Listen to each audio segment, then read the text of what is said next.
నటీనటులు ముఖాలకు మాత్రమే రంగులు వేసుకుంటారని, నిజ జీవితంలో రంగులు మార్చరని అన్నారు ప్రముఖ నటుడు శివరాజ్ కుమార్.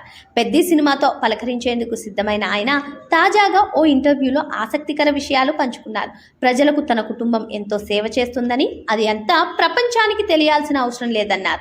రాజకీయాల్లోకి వెళ్లాలనే ఆసక్తి లేదని స్పష్టం చేశారు. ఈ సందర్భంగా నటుడు ఉపేంద్ర గురించి కూడా ఆయన ఆసక్తికర విషయాలు చెప్పారు.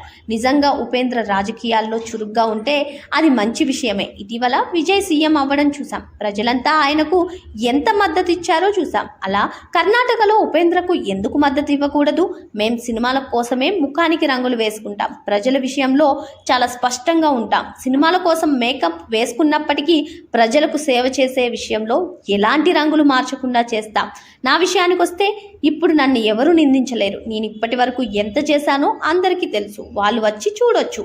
చేసే ప్రతి మంచి పని పేపర్లలో రాకపోవచ్చు, కానీ ప్రజలకు తెలుసు. వాళ్ళ హృదయమే మాట్లాడుతుంది అని ఆయన అన్నారు. విజయ్ రాజకీయాల్లోకి వచ్చినప్పుడు నేను చాలా సంతోషించా. ఆయన స్పీచ్లు ఆకట్టుకున్నాయి, కొన్ని నా మనసుకు హత్తుకున్నాయి. అతడు వస్తే మార్పు వస్తుందని నేను అనుకున్నాను. గెలిస్తే బాగుండు అని చాలాసార్లు కోరుకున్నాను. నేను కోరుకున్నట్లే అతడు అఖండ విజయం సాధించాడు. కొంతమంది ఏ పనిలోనైనా నిజాయితీగా ఉంటారు. భగవంతుడు వాళ్ళను ఖచ్చితంగా గుర్తిస్తాడు అని శివరాజ్ కుమార్ చెప్పారు. తాను కూడా చాలా మందికి సాయం చేస్తున్నట్లు తెలిపారు. అభిమానులు తన నుంచి స్ఫూర్తి పొంది కొందరికైనా సాయం చేస్తే చాలు అని చెప్పి ఆయన పేర్కొన్నారు.